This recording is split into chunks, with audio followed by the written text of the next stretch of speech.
पृथ्वी dragon रक्त से शरीर का पुनर्जन्म। कई महीनों से समय जैसे इस रहस्यमयी भूमिगत स्थान में ठहर सा गया था, एक विशाल पथरीली गुफा के बीचों बीच। नमस्कार दोस्तों, स्वागत है फ्लेम एम्परर ध्रुव शौर्य की रोमांचक यात्रा में। दसियों मीटर चौड़ा एक रहस्यमयी रक्त कुंड मौजूद था, लेकिन ये कोई साधारण कुंड नहीं था। उसके अंदर का तरल पदार्थ लगातार उबल रहा था, बुलबुले फूट रहे थे और पूरा कुंड ऐसे चमक रहा था जैसे किसी ने उसमें पिघला हुआ लावा भर दिया हो। ये वही रक्त कुंड था जिसमें पृथ्वी ड्रैगन रक्त क्रिस्टल का सार पूरी तरह घुल चुका था। कई महीनों तक ध्रुव शौर्य उसी क्रिस्टल को परिष्कृत करने में लगा हुआ था। उधर बाहर आत्मा भक्षक भगवान भयानक और बेताल राज दोनों धैर्यपूर्वक प्रतीक्षा कर रहे थे। उनका लक्ष्य था सात पार करने वाला आत्मा मार्गदर्शक दीपक, लेकिन उसे प्राप्त करने के लिए उन्हें पहले ध्रुव शौर्य के एकांतवास से बाहर आने का इंतजार करना ही था। रक्त कुंड का रहस्य। ग्लुग ग्लुग ग्लुग। अचानक रक्त कुंड के अंदर से बुलबुले उठे। पूरा कुंड अब लाल रंग के उबलते द्रव में बदल चुका था। ध्रुव शौर्य उस कुंड के किनारे खड़ा था। उसकी आंखें शांत थी, लेकिन उसके चेहरे पर गहरी गंभीरता साफ दिखाई दे रही थी। उसने धीरे से अपनी हथेली आगे बढ़ाई। बस उस रक्त से निकलती ऊर्जा को महसूस करते ही उसकी आंखों में एक तेज चमक आ गई। ये सच में अद्भुत है, ध्रुव शौर्य बुदबुदाया। अगर कोई साधारण एक सितारा ईश्वर देव इस रक्त में गिर जाए तो वो पल भर में ही जलकर मर जाएगा। ये शक्ति पृथ्वी ड्रैगन के रक्त क्रिस्टल की थी, लेकिन अब ध्रुव शौर्य भी पहले जैसा नहीं था। उसकी शक्ति पहले ही प्रथम सितारा ईश्वर देव स्तर तक पहुंच चुकी थी। जीवन और मृत्यु का निर्णय। डोची महाद्वीप में एक नियम बहुत प्रसिद्ध था। यदि कोई शक्तिशाली योद्धा किसी युद्ध आत्मा को निगल जाए तो वो अपनी शक्ति को कई गुना बढ़ा सकता है, लेकिन ये प्रक्रिया केवल एक बार ही की जा सकती थी, क्योंकि यदि कोई इसे कई बार करने लगे तो पूरा संसार अराजकता में डूब जाता।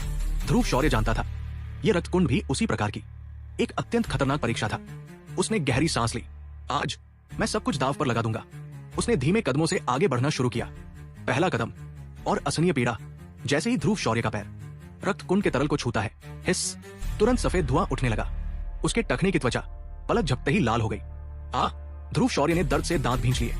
हालांकि वो बेहद दृढ़ इच्छा शक्ति वाला व्यक्ति था, फिर भी ये पीड़ा किसी भी साधारण इंसान को पागल बना सकती थी। उसने नीचे देखा। उसका पैर खून से भीगा हुआ था और उससे लगातार सफेद धुआं निकल रहा था। ध्रुव शौर्य ने धीरे से पैर पीछे खींच लिया। कुछ क्षण तक वो वही खड़ा रहा। फिर उसकी आंखों में अचानक एक दृढ़ निश्चय चमका।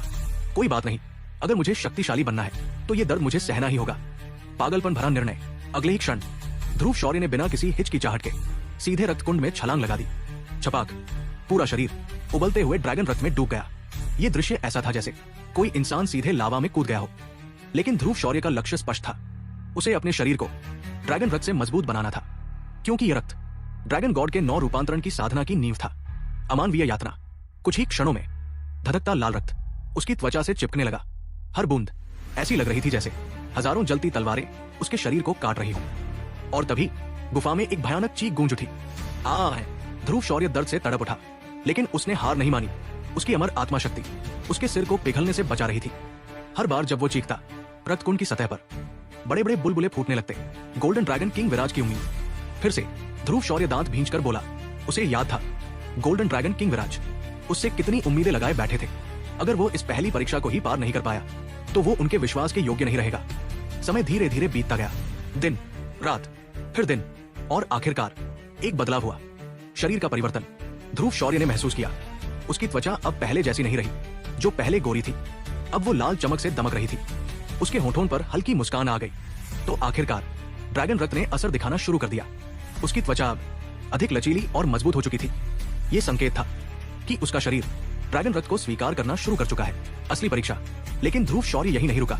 उसने अचानक अपनी आत्मिक शक्ति को पूरी ताकत से मुक्त कर दिया। बूम! रक्त कुंड के अंदर मौजूद सारा ड्रैगन रक्त उथल पुथल मचाने लगा। कुंड के अंदर का पानी 2 भागों में बंट गया। एक भाग सफेद, साफ, शांत। दूसरा भाग गाढ़ा लाल, जिसमें पृथ्वी ड्रैगन रक्त का सबसे शक्तिशाली सार मौजूद था। ध्रुव शौर्य ने धीरे से कहा, अब समय आ गया है कि मैं पूरे ड्रैगन रक्त को अपने अंदर समाहित कर लूं। रक्त का विस्फोट। जैसे ही उसकी आत्मशक्ति लाल तरल से टकराई, बूम बूम बूम, सारा ड्रैगन रक्त उग्र हो उठा और अगले ही क्षण वो तूफान की तरह ध्रुव शौर्य के शरीर में घुसने लगा। गड़गड़ाहट। उसके 2 कोर और 2 सोल दोनों एक साथ गरज उठे, जैसे वे चेतावनी दे रहे हों कि उसका शरीर अब सीमा पर पहुंच चुका है। लेकिन ध्रुव शौर्य हंस पड़ा। चिंता मत करो, ये बस थोड़ा सा दर्द है, मैं इसे सह सकता हूं। पागल साधना। ड्रैगन रक्त बिल्कुल निर्दयी था। वो लगातार उसके शरीर को अंदर से तोड़ रहा था। लेकिन ध्रुव शौर्य ने हार नहीं मानी। उसने पागलों की तरह अपनी आत्मिक शक्ति को नियंत्रित किया और फिर उसने जबरदस्ती ड्रैगन रथ को अपने शरीर में समाहित करना शुरू कर दिया। भिन्न उसके शरीर से अजीब आवाजें आने लगी, मानो वो किसी भी क्षण फट जाएगा। लेकिन उसकी अमर आत्मा शक्ति धीरे धीरे उस उग्र ड्रैगन रथ को शांत करने लगी और अंततः वो रथ उसके शरीर में समाहित होने लगा। स्वर्ण शक्ति का जन्म। जैसे ही उसने एक बार जितना ड्रैगन रथ अवशोषित किया, अचानक उसके शरीर से एक सुनहरी रोशनी फूट पड़ी। वही रोशनी जो कभी गोल्डन ड्रैगन किंग विराज के शरीर से निकलती थी। उसके शरीर पर धीरे धीरे ड्रैगन शल्कों की आकृति उभरने लगी।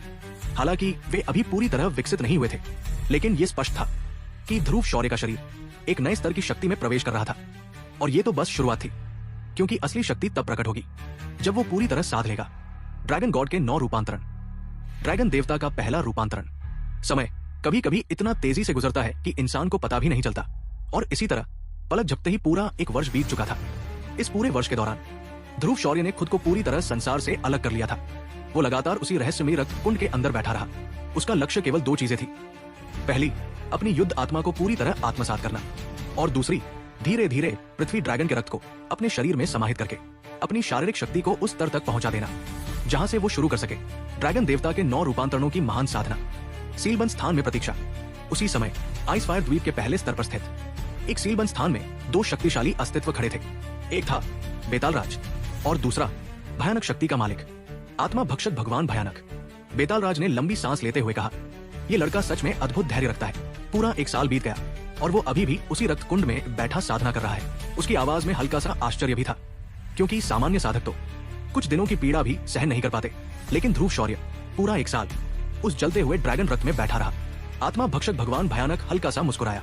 हे, इसमें जल्दबाजी नहीं की जा सकती। उसने धीरे से कहा, युद्ध आत्मा को आत्मसात करना तो आसान है, लेकिन शरीर को इतना मजबूत बनाना कि वह ड्रैगन रथ की शक्ति सह सके, ये बिल्कुल अलग बात है।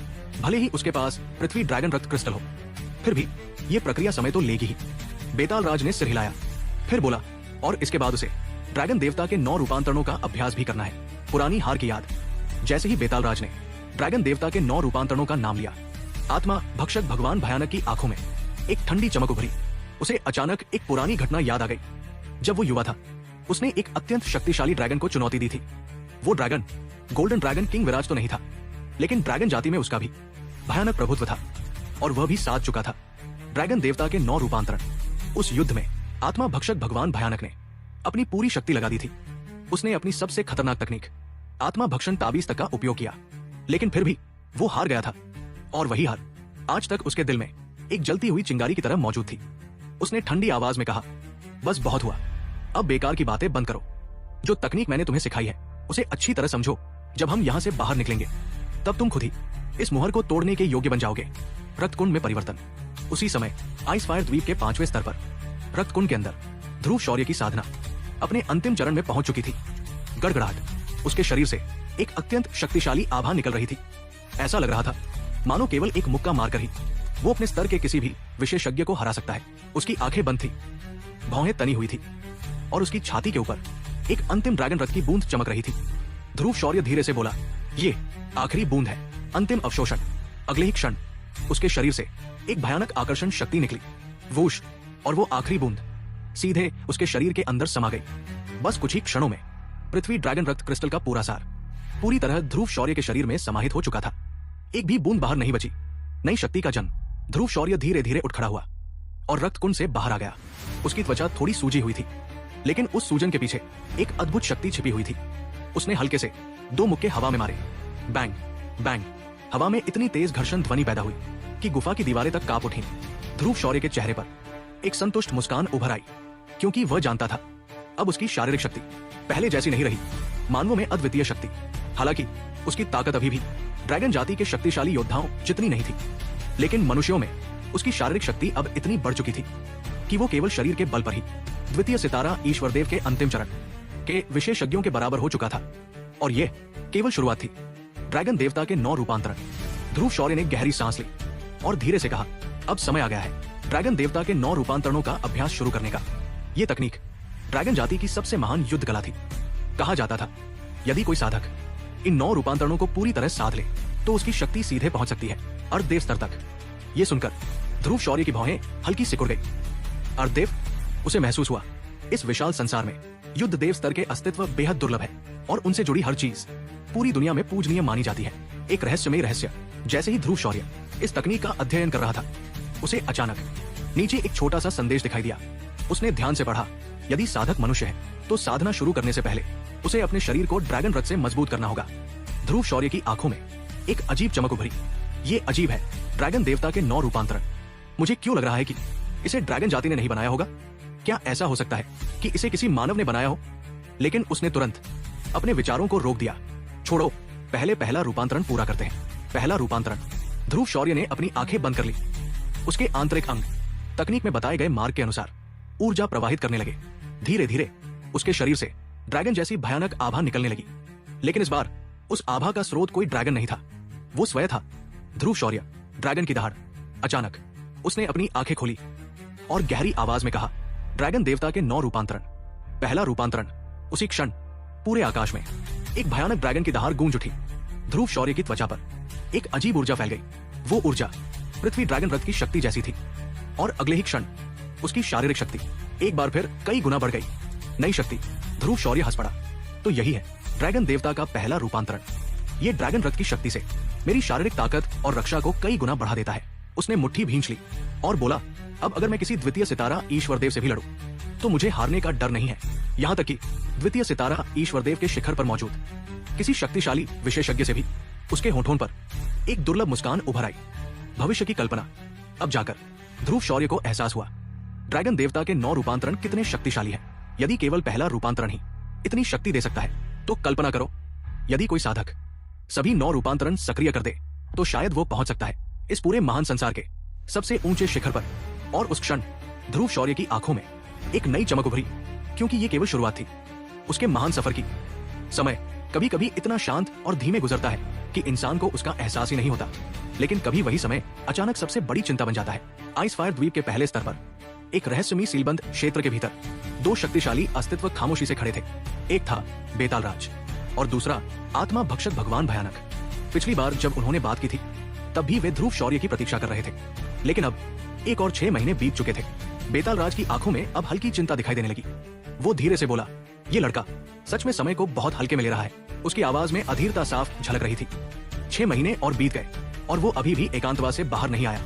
बेताल राज ने गहरी सांस ली। पूर्वी महाद्वीप प्रतियोगिता शुरू होने में अब केवल 6 महीने बाकी है और आइस फायर द्वीप से वहां तक पहुंचने में भी काफी समय लगेगा। अगर ध्रुव शौर्य समय पर बाहर नहीं आया तो हमारी पूरी योजना ही बेकार हो जाएगी। उसकी बात सुनकर आत्मा भक्षक भगवान भयानक अचानक गुस्से से चिल्लाया, इतनी जल्दी क्या है? उसकी आवाज गुफा में गूंज उठी। बेताल राज तुरंत चुप हो गया। वो जानता था आत्मा भक्षक भगवान भयानक के सामने ज्यादा बहस करना ठीक नहीं। कुछ क्षण बाद आत्मा भक्षक भगवान भयानक ने शांत स्वर में कहा, ध्रुव शौर्य समझदार लड़का है। वो जानता है कि उसे कब बाहर आना है। वो युद्ध आत्माओं को आत्मसात करने में भी कोई कसर नहीं छोड़ेगा और ड्रैगन देवता के 9 रूपांतरणों का अभ्यास भी पूरी तरह करेगा। उसने हल्की मुस्कान के साथ कहा, मुझे लगता है वो जल्द ही बाहर आ जाएगा। इसके बाद दोनों फिर से चुप हो गए। गुफा में केवल ऊर्जा के बहाव की हल्की आवाज रह गई। रक्तकुंड का 5वां स्तर। उसी समय आइस फायर द्वीप के 5वें स्तर पर वो विशाल रक्तकुंड अभी भी मौजूद था, लेकिन अब उसके भीतर बैठा व्यक्ति बदल चुका था। वो था ध्रुव शौर्य। उसने धीरे धीरे अपनी आंखें खोली। उसके चेहरे पर एक संतुष्ट मुस्कान थी। आखिरकार मैंने ड्रैगन देवता के पहले रूपांतरण में लगभग महारत हासिल कर ली। 6 महीने पहले उसने इस तकनीक का अभ्यास शुरू किया था। पहले रूपांतरण का प्रभाव स्पष्ट था। ये साधक की शारीरिक शक्ति और रक्षा को कई गुना बढ़ा देता था, लेकिन इसकी एक समस्या भी थी। इसकी अवधि सीमित थी और शुरुआत में ध्रुव शौर्य को इसकी कई कमजोरियां समझ में नहीं आई थी। लेकिन पिछले 6 महीनों में उसने दिन रात अभ्यास किया, असंख्य बार इस तकनीक को सक्रिय किया और अंततः वो इसके रहस्यों को समझने में सफल हो गया।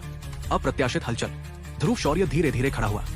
उसने अपने कपड़े ठीक किए और शांत आवाज में बोला, अब जाने का समय हो गया है। लेकिन जैसे ही वो मुड़ा, अचानक आसपास हलचल होने लगी। धड़ाम। गुफा की जमीन हल्की सी कांप गई। ध्रुव शौर्य तुरंत सतर्क हो गया। उसे तुरंत समझ आ गया, ये हलचल उसी की वजह से हुई थी। उसकी शारीरिक शक्ति अब इतनी बढ़ चुकी थी कि उसके शरीर से निकलने वाली ऊर्जा अनजाने में ही आसपास के जीवों को विचलित कर रही थी। और तभी अंधेरे में से एक भयानक दहाड़ गूंज उठी। मेरे क्षेत्र में घुसपैठ करने की हिम्मत किसने की? उस आवाज में इतनी शक्ति थी कि ध्रुव शौर्य की रीढ़ में ठंडक दौड़ गई। उसने तुरंत महसूस किया, ये कोई साधारण प्राणी नहीं था। 5वें स्तर का रक्षक। अंधेरे में से एक विशाल आकृति धीरे धीरे उभरी। वो था आइस फायर द्वीप के 5वें स्तर का रक्षक। उसका पूरा शरीर पीली रेत से ढका हुआ था। उसका असली रूप पहचानना असंभव था, लेकिन उसकी आभा भयानक थी। ध्रुव शौर्य की आंखें गंभीर हो गई। उसने तुरंत स्थिति का आकलन किया।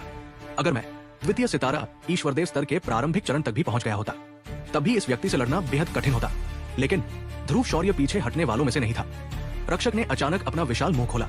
उसकी आंखों में रक्तिम चमक थी और वह दहाड़ा, तुम मेरे भोजन बनोगे।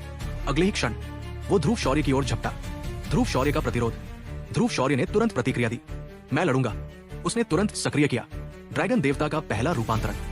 उसके शरीर से तुरंत भयानक शक्ति निकलने लगी और उसी समय उसने अपनी दूसरी शक्ति भी सक्रिय की, अमर नीदर स्पैरो बैटल सोल। दोनों शक्तियां मिलकर उसके शरीर के चारों ओर एक भयानक ऊर्जा कवच बना चुकी थी। अब वो इतनी आसानी से मरने वाला नहीं था। अचानक बचाव। लेकिन जैसे ही रक्षक का हमला होने वाला था, अचानक एक आवाज गूंजी, माफ करना, मुझे देर हो गई। अगले ही क्षण ध्रुव शौर्य की आकृति पलक झपकते ही गायब हो गई। रक्षक का हमला खाली चला गया। वो गुस्से से गरज उठा। ये क्या बकवास है? उसे समझ ही नहीं आया कि अभी क्या हुआ। सुरक्षित स्थान। कुछ ही क्षण बाद ध्रुव शौर्य फिर से प्रकट हुआ। इस बार वो बेतालराज और आत्मा भक्षक भगवान भयानक के पास खड़ा था। आत्मा भक्षक भगवान भयानक मुस्कुराया। अमर नीदर स्पैरो बैटल सोल और ड्रैगन देवता का पहला रूपांतरण। इन दोनों के साथ तुम अब बिना पवित्र ज्वाला के भी कई शक्तिशाली दुश्मनों से निपट सकते हो। ध्रुव शौर्य ने विनम्रता से सिर झुकाया। गुरुजी, आप मेरी ज्यादा प्रशंसा कर रहे हैं, लेकिन उसके दिल में खुशी थी। अब उसकी युद्ध क्षमता सच में एक नए स्तर पर पहुंच चुकी थी। प्रस्थान का निर्णय। आत्मा भक्षक भगवान भयानक ने सील की ओर देखा जिसमें बेतालराज कैद था। फिर धीरे से बोला, अब सब तैयार है, चलने का समय हो गया है। ध्रुव शौर्य थोड़ा चौंक गया। गुरुजी, क्या हम बेतालराज को बचाने नहीं जा रहे? उसने सोचा था इतने शक्तिशाली सहयोगी को आत्मा भक्षक भगवान भयानक कभी नहीं छोड़ेंगे। लेकिन आत्मा भक्षक भगवान भयानक ने सिर हिलाया। तुम चीजों को बहुत सरल समझ रहे हो, उसने गंभीर आवाज में कहा। 4 सितारा ईश्वरदेव से ऊपर के हर व्यक्ति का नाम 7 लोगों के शक्तिशाली लोगों की सूची में दर्ज होता है। बेतालराज 6 सितारा ईश्वरदेव है। उनकी कैद की मुहर पर कई शक्तिशाली लोग नजर रख रहे हैं। अगर हमने यहाँ कुछ भी किया तो वे तुरंत यहाँ पहुंच जाएंगे। बेतालराज का निर्णय। बेतालराज मुस्कुराया। ध्रुव शौर्य, आप बहुत दयालु हैं, लेकिन चिंता मत कीजिए। आप और गुरुजी के जाने के बाद मैं गुरुजी द्वारा दी गई शक्ति का उपयोग करके खुद ही इस मुहर को तोड़ दूंगा और फिर हम आगे की योजना बनाएंगे। आइस फायर द्वीप से विदाई। आखिरकार समय आ गया। आत्मा भक्षक भगवान भयानक ने सिर हिलाया। ध्रुव शौर्य और वह दोनों धीरे धीरे वहां से गायब हो गए। गुफा में फिर से सन्नाटा छा गया। नया सफर। कुछ देर बाद ध्रुव शौर्य आइस फायर द्वीप से बाहर निकल चुका था। वो सीधे पहुंचा सैंड मिस्ट विलेज के प्रवेश द्वार पर। उसने गहरी सांस ली। आखिरकार मैंने आइस फायर द्वीप छोड़ दिया। उसने पीछे मुड़कर द्वीप को देखा। यहाँ के रक्षक सच में बहुत शक्तिशाली है। आत्मा भक्षक भगवान भयानक हंसा। बच्चे, ये मत भूलो, तुम शौर्य कबील के वंशज हो। इन रक्षकों की औकात तुम्हारे वंश के द्वारों की रक्षा करने की भी नहीं है। अगला लक्ष्य। ध्रुव शौर्य ने दूर क्षितिज की ओर देखा। हमारे पास अभी भी 6 महीने हैं। हमें सीधे पूर्वी महाद्वीप की ओर जाना होगा। उम्मीद है हम समय पर पहुंच जाएंगे। ये कहकर वो धीरे धीरे सैंड मिस्ट विलेज से दूर जाने लगा। आइस फायर द्वीप पर रहस्य। लेकिन उसी समय आइस फायर द्वीप के भीतर एक भयावह घटना घट रही थी। पहले स्तर से एक भयानक दबाव निकलने लगा, मानो कोई शक्तिशाली अस्तित्व अपनी शक्ति मुक्त कर रहा हो। एक धीमी आवाज गूंजी, गुरुजी अब जा चुके होंगे इतने वर्षों के बाद। अब इस जगह को छोड़ने का समय आ गया है। और उसी क्षण पूरा आइस फायर द्वीप कांप उठा। आइस फायर द्वीप, जो वर्षों से शांत और स्थिर था, अचानक एक भयावह परिवर्तन से गुजरने लगा। धड़ाम। एक भयानक विस्फोट की आवाज पूरे द्वीप में गूंज उठी। धरती कांपने लगी। आकाश में ऊर्जा के भंवर बनने लगे और द्वीप के हर स्तर पर मौजूद संरक्षक और कैदी एक साथ चौंक उठे, क्योंकि ऐसा उतार चढ़ाव उन्होंने पहले कभी महसूस नहीं किया था। भय का स्रोत। आइस फायर द्वीप के तीसरे स्तर पर एक विशाल जेल के भीतर एक कैदी धीरे धीरे बुदबुदाया। ये ऊर्जा, क्या ये सबसे निचले स्तर से आ रही है? उसकी आवाज में आशंका थी, क्योंकि वह जानता था यदि नीचे कुछ हुआ है तो उसका परिणाम पूरे द्वीप के लिए विनाशकारी हो सकता है। इसी क्षण तीसरे स्तर का संरक्षक अपने सुरक्षा क्षेत्र से बाहर निकल आया। वो दहाड़ा, तुम सब क्या कर रहे हो? उसकी आंखों में गुस्सा था। लेकिन तभी कैद एक भूमि बंदर किंग कांग जोर जोर से हंसने लगा। हाँ, उसने व्यंग्य से कहा, नीली आंखों वाले मायावी बार ड्रैगन, तुम्हें ऊपर नहीं नीचे देखना चाहिए। पहला और दूसरा स्तर, वहां कुछ बड़ा होने वाला है। रक्षकों की घबराहट। ये सुनकर तीसरे स्तर का संरक्षक चौंक गया।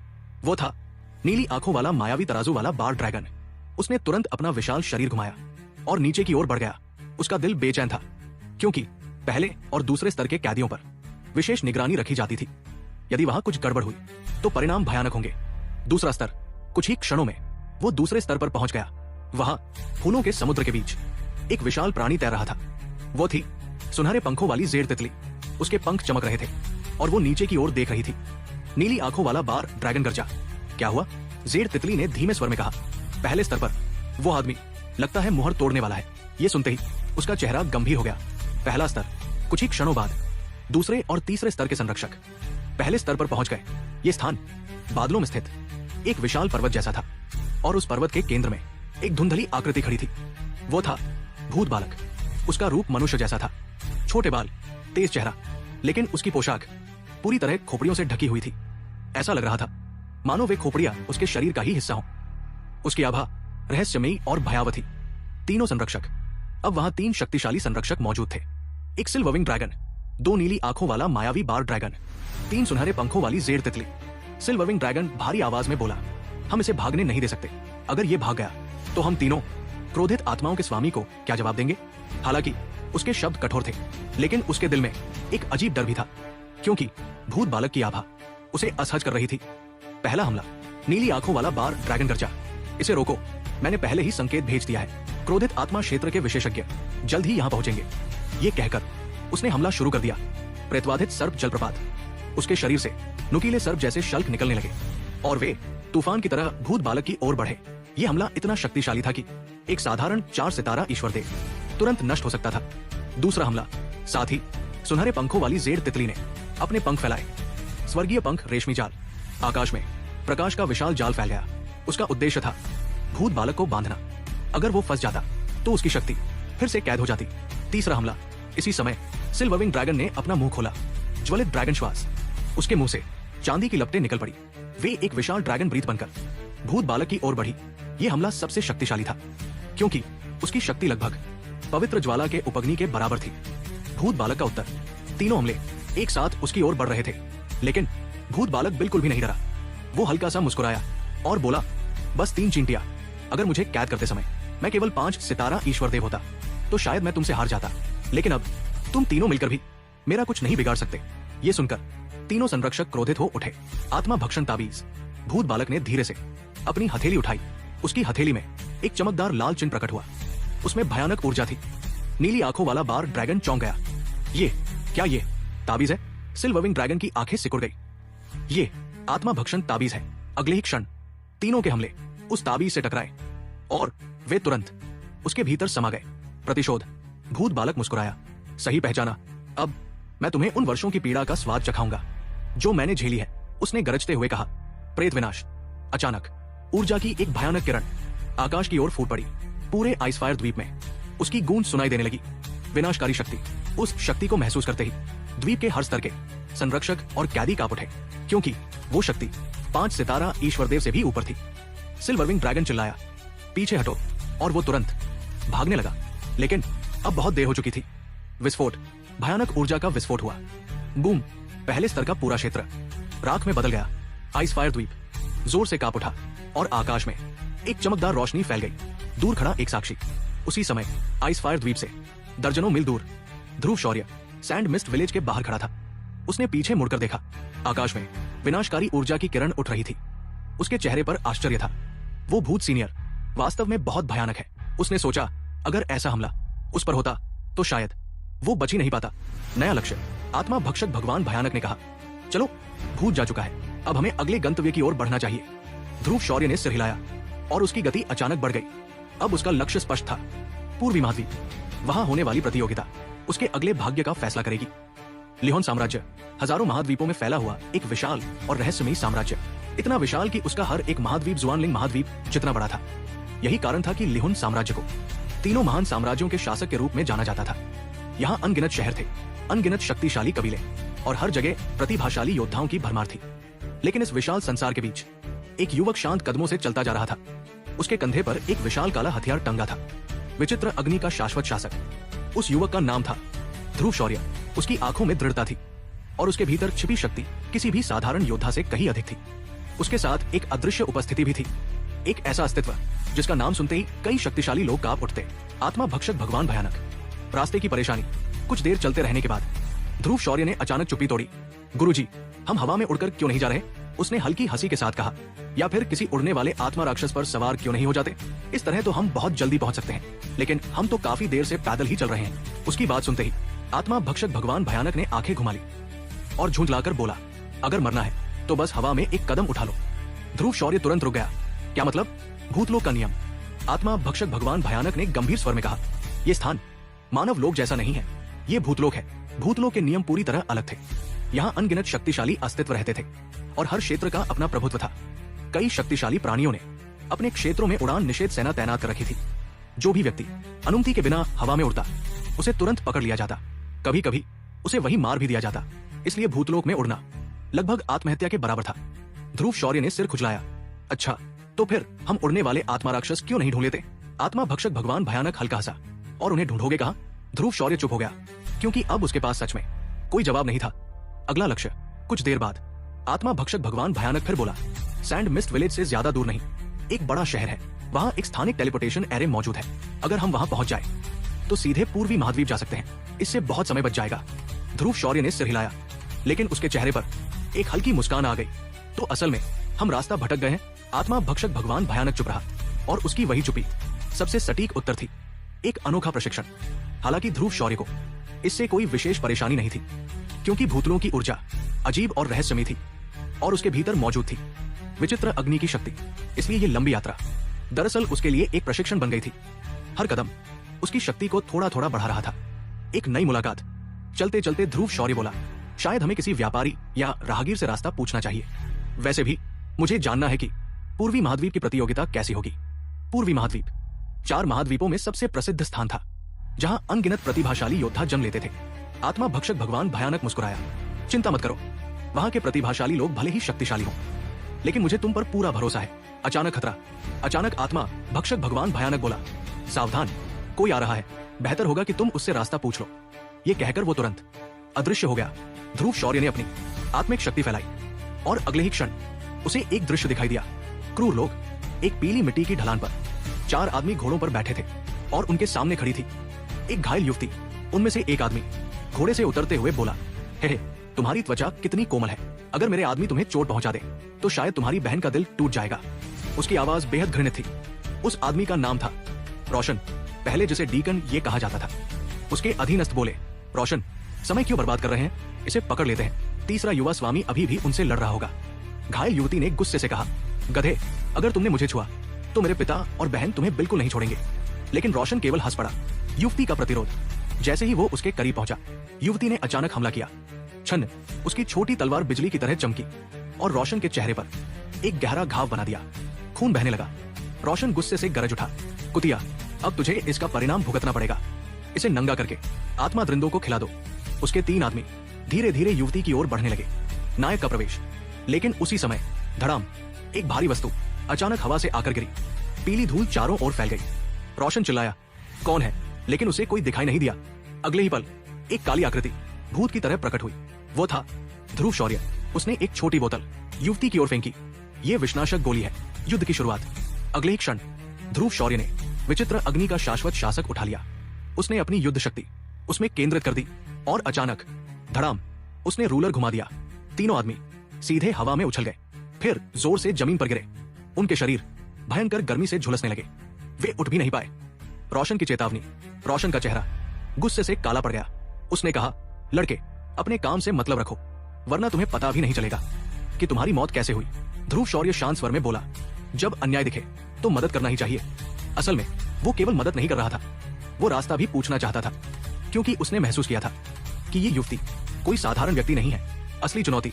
घायल युवती ने धीरे से कहा, सावधान रहना, ये आदमी मध्य स्तर का द्वितीय सितारा ईश्वर देव है। ध्रुव शौर्य मुस्कुराया। उसकी आंखों में युद्ध की चमक थी। बहुत बातें हो गई, चलो शुरू करते हैं। मैं देखना चाहता हूं मध्य स्तर का द्वितीय सितारा ईश्वर देव कितना शक्तिशाली होता है। उसने विचित्र अग्नि का शाश्वत शासक अपने कंधे पर टिका लिया और अगला क्षण युद्ध की शुरुआत का संकेत बन गया। पीली मिट्टी की उस सुनसान ढलान पर हवा तेज चल रही थी। रेत के कण आसमान में घूम रहे थे और उसी रेत के बीच एक भयंकर टकराव की आहट पैदा हो चुकी थी। चारों ओर सन्नाटा था, लेकिन उस सन्नाटे के बीच एक क्रोधित आवाज गूंज उठी, बच्चे, क्या तुम्हें इस तेज हवा में अपनी जीभ कटने का डर नहीं लगता? ये आवाज थी रोशन की। उसकी आंखों में अब क्रोध की आग जल रही थी। चूंकि तुम मरना चाहते हो तो मैं तुम्हारी इच्छा पूरी कर दूंगा, उसने जोर से चिल्लाते हुए कहा। इधर आओ। पृथ्वी तत्व की शक्ति। जैसे ही उसने ये कहा, उसके शरीर से एक चमकदार धरती पीली युद्ध ऊर्जा निकलने लगी। वो ऊर्जा धीरे धीरे उसके पूरे शरीर से लिपट गई। उसके पैरों के नीचे की जमीन भी हल्की हल्की कांपने लगी। उसके पास खड़ी घायल युवती चिंतित होकर बोली, सावधान रहिए, ये पृथ्वी तत्व का विशेषज्ञ है। इसकी शक्ति मध्य स्तर के द्वितीय सितारा ईश्वर देव तक पहुंचती है और इसकी युद्ध तकनीकें भी बहुत शक्तिशाली है। उसने काले वस्त्रों में खड़े ध्रुव शौर्य की ओर देखा, लेकिन अजीब बात यह थी कि वो उसकी असली शक्ति को महसूस ही नहीं कर पा रही थी और उसके दिल में एक अजीब डर पैदा हो रहा था। हालांकि वो समझ नहीं पा रही थी कि वो डर कहां से आ रहा है। ध्रुव शौर्य का आत्मविश्वास। ध्रुव शौर्य ने बिना पीछे देखे कहा, तुम अपने घावों पर ध्यान दो, इस आदमी को मैं संभालूंगा। उसकी आवाज शांत थी, लेकिन उस शांति के पीछे भयानक आत्मविश्वास छिपा हुआ था। आखिर वो अब केवल साधारण योद्धा नहीं था, वो था ड्रैगन गॉड का पहला रूपांतरण प्राप्त योद्धा। उसकी शारीरिक शक्ति एक सामान्य अंतिम चरण के द्वितीय सितारा ईश्वर देव के बराबर थी। अगर वो एक मध्य स्तर के द्वितीय सितारा ईश्वर देव को भी नहीं हरा सकता तो ये सच में मजाक होता। पहला हमला। रोशन ने तुरंत हमला किया। पत्थर का भाला उसके पैरों के नीचे की पीली रेत अचानक हिलने लगी और अगले ही क्षण रेत के भीतर से दसियों फीट लंबा एक चमकदार पत्थर का भाला निकल आया। उसकी नोक से ठंडी चमक निकल रही थी और वो सीटी बजाते हुए ध्रुव शौर्य की ओर बढ़ा। अग्नि बनाम पृथ्वी। ध्रुव शौर्य शांत खड़ा रहा। उसने धीरे से विचित्र अग्नि का शाश्वत शासक उठाया। उसकी युद्ध ऊर्जा उसके शरीर से प्रवाहित हुई और अगले ही क्षण क्लैंग, उसने रूलर से पत्थर के भाले पर प्रहार किया। Clang clang. अगले ही पल भयानक अग्नि ऊर्जा के दबाव से वो पत्थर का भाला टुकड़ों में बिखर गया। रोशन की आंखें सिकुड़ गई। अग्नि तत्व, उसने धीरे से बुदबुदाया। तत्वों के नियम स्पष्ट थे, अग्नि पृथ्वी को दबाती है, लेकिन असली परिणाम तत्वों से नहीं बल्कि शक्ति से तय होता था। ध्रुव शौर्य की चेतावनी। ध्रुव शौर्य हल्का मुस्कुराया, अपनी असली शक्ति दिखाओ, नहीं तो तुम्हें पता भी नहीं चलेगा कि तुम्हारी मौत कैसे हुई। उसकी मुस्कान में हल्का खतरा छिपा था और वही खतरा देखकर रोशन का गुस्सा भड़क उठा। लड़के, इतना घमंडी मत बनो, विशाल दानव। रोशन ने जोर से चीखा, आओ। अचानक जमीन की पीली रेत एक जगह जमा होने लगी। कुछ ही क्षणों में एक विशाल आकृति प्रकट हुई। वो था रॉक जाइंट, एक विशाल पत्थर का दानव। घायल युवती तुरंत बोली, सावधान, ये एक उच्च स्तरीय अमर स्तर की युद्ध तकनीक है। रॉक जाइंट पूरी तरह पृथ्वी तत्व से बना है। इसकी रक्षा बेहद मजबूत है। ये आक्रमण और रक्षा दोनों में भयानक है। यहाँ तक कि मध्य स्तर का द्वितीय सितारा ईश्वर देव भी इसका सामना नहीं कर सकता। रॉक जाइंट का प्रकोप। जैसे ही वो दानव प्रकट हुआ, उसने अपनी विशाल मुठ्ठियां छाती पर मारी। धड़ाम धड़ाम। फिर उसने भयानक दहाड़ लगाई, मानो वो ध्रुव शौर्य को टुकड़े टुकड़े कर देना चाहता हो। अग्नि की गति। लेकिन ध्रुव शौर्य ने समय बर्बाद नहीं किया। उसने रूलर को कसकर पकड़ा। उसके शरीर से लाल अग्नि ऊर्जा निकलने लगी और अगले ही क्षण वो बिजली की गति से रॉक जाइंट की ओर बढ़ा। रोशन हंसा, ये तो आत्महत्या है। रॉक जाइंट, इसे टुकड़े टुकड़े कर दो। निर्णायक क्षण। ध्रुव शौर्य सीधे उस विशाल दानव के सामने पहुंच गया। उसने धीमे से कहा, बस इतना ही। फिर उसके हाथ में मौजूद विचित्र अग्नि का शाश्वत शासक भयानक कंपन करने लगा। उसने धीरे से कहा, स्वपरिवर्तनकारी शासक, विनाश। अचानक 100 झांग लंबी अग्नि ऊर्जा आकाश में चमक उठी और वो सीधे रॉक जाइंट की ओर बढ़ी। वूश। लाल युद्ध ऊर्जा ने पहले उस दानव की आंतरिक संरचना को तोड़ दिया। फिर स्वपरिवर्तनकारी शासक का हमला उसके शरीर से टकराया और अगले ही क्षण धड़ाम, वो विशाल दानव पत्थरों में बदल गया और धीरे धीरे धूल बनकर बिखर गया। रोशन का डर। ये दृश्य देखकर रोशन के दिल में डर पैदा हो गया। ये कैसे संभव है? उसने तुरंत मुड़कर भागने की कोशिश की। भागने का रास्ता बंद, लेकिन तभी उसका रास्ता एक अदृश्य शक्ति ने रोक दिया। ध्रुव शौर्य की आत्मिक शक्ति पूरे क्षेत्र में फैल चुकी थी। घायल युवती चिल्लाई, उसे भागने मत दो, अगर वो खबर पहुंचा देगा तो हम बड़ी मुसीबत में पड़ जाएंगे। अंतिम प्रहार। अचानक धड़ाम, ध्रुव शौर्य का विचित्र अग्नि का शाश्वत शासक लाल लपटों के साथ चमका और सीधे रोशन के शरीर को भेद गया। नहीं, रोशन चीखा, लेकिन तब तक बहुत देर हो चुकी थी। उसकी जीवन शक्ति पूरी तरह नष्ट हो चुकी थी। परिणाम, कुछ क्षण बाद रोशन का शरीर आसमान से गिरा, मरे हुए कुत्ते की तरह। घायल युवती की आंखें आश्चर्य से फैल गई। वो बुदबुदाई, ये आदमी कितना शक्तिशाली है। उसने एक बार फिर काले चोगे वाले युवक को देखा, लेकिन अब उसकी आंखों में डर नहीं था, सिर्फ आश्चर्य था। पीली मिट्टी की उस वीरान ढलान पर अभी अभी एक भयंकर युद्ध समाप्त हुआ था। तेज हवा अब भी चल रही थी। रेत के कण आकाश में तैर रहे थे और वातावरण में जलती हुई ऊर्जा की हल्की सी गंध फैल चुकी थी। कुछ ही क्षण पहले तक यहाँ जीवन और मृत्यु का संघर्ष चल रहा था और अब आकाश से एक निर्जीव शरीर धीरे धीरे नीचे गिर रहा था। वो था रोशन।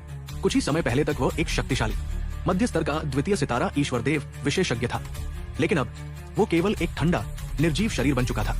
नीचे खड़े उसके 3 अधीनस्थ कांपते हुए एक दूसरे को देखने लगे। उनमें से एक ने डरते हुए कहा, रोशन, क्या क्या वो सचमुच मर गया? उनकी आवाज कांप रही थी। आखिर उनके गुट में रोशन की स्थिति बहुत ऊंची थी। वो भले ही सबसे शक्तिशाली ना हो, लेकिन फिर भी वो एक वास्तविक मध्य स्तर का द्वितीय सितारा ईश्वरदेव था। ऐसे व्यक्ति का किसी अजनबी के हाथों इतनी आसानी से मर जाना उनके लिए विश्वास करना लगभग असंभव था।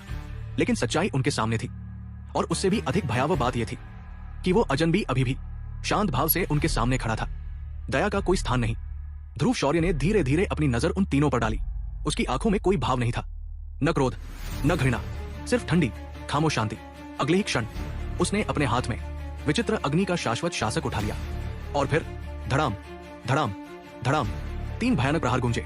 तीनों आदमी प्रतिक्रिया करने का अवसर भी नहीं पा सके। अगले ही पल वे जमीन पर गिर पड़े। उनकी जीवन शक्ति उसी क्षण समाप्त हो चुकी थी। कुछ ही क्षणों में चारों दुश्मन इस दुनिया से मिट चुके थे। युद्ध के बाद, चारों को समाप्त करने के बाद, ध्रुव शौर्य धीरे धीरे जमीन पर उतरा।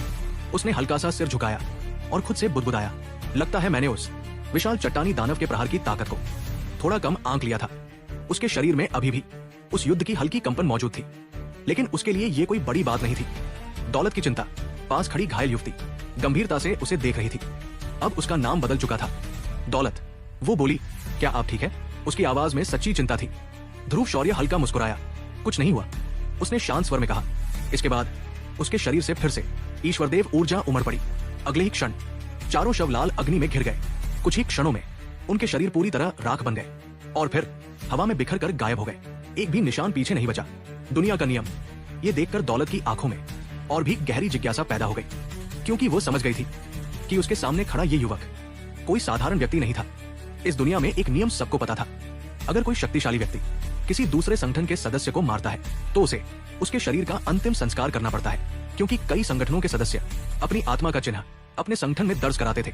अगर शरीर नष्ट नहीं किया जाता तो उनका संगठन उन्हें आसानी से खोज सकता था, और तब असीमित परेशानी पैदा हो सकती थी। ध्रुव शौर्य ने यह काम बेहद सावधानी से किया था। इससे साफ था कि उसे इस दुनिया के नियम अच्छी तरह पता थे। परिचय। कुछ देर बाद दौलत ने धीरे धीरे कहा, मेरा नाम दौलत है, मैं वर्मा परिवार की ये शहर शाखा से हूं। उसकी आवाज मधुर थी। क्या मैं जान सकती हूं कि आप कौन है? ध्रुव शौर्य ने काले चोगे के भीतर से उसे देखा। उसकी आत्मिक शक्ति धीरे धीरे दौलत का निरीक्षण कर रही थी। उसके शरीर से एक हल्की अनोखी सुगंध निकल रही थी। उसका शरीर सुडौल था और उसकी पोशाक उसके व्यक्तित्व को और आकर्षक बना रही थी। उसकी शक्ति भी कम नहीं थी। वह द्वितीय सितारा ईश्वरदेव के प्रारंभिक चरण में थी। इससे स्पष्ट था कि वो वर्मा परिवार में काफी महत्वपूर्ण पद रखती थी। ध्रुव शौर्य का उत्तर। ध्रुव शौर्य हल्का हंसा, मैं तो बस एक यात्री हूं, घूमने निकला था, लेकिन रास्ता भटक गया। फिर उसने पूछा, आपने कहा कि आप ये शहर से हैं, तो क्या आप मुझे वहां तक पहुंचने में मदद कर सकती हैं? ये सुनकर दौलत थोड़ी चौंक गई, लेकिन फिर मुस्कुरा दी। लक्ष्य ये शहर, इस पूरे क्षेत्र में केवल ये शहर ही एक बड़ा नगर था, और सबसे महत्वपूर्ण बात वही स्थित था, स्थानिक टेलीपोर्टेशन एरे। ध्रुव शौर्य का लक्ष्य बिल्कुल स्पष्ट था।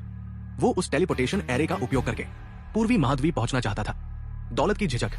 दौलत ने कहा, आपने मेरी जान बचाई है, इसलिए आपको रास्ता दिखाना मेरे लिए कोई बड़ी बात नहीं है। लेकिन वो अचानक रुक गई। उसने हल्का सा अपने होंठ काटे। ध्रुव शौर्य ने पूछा, क्या बात है? प्रतियोगिता का सवाल।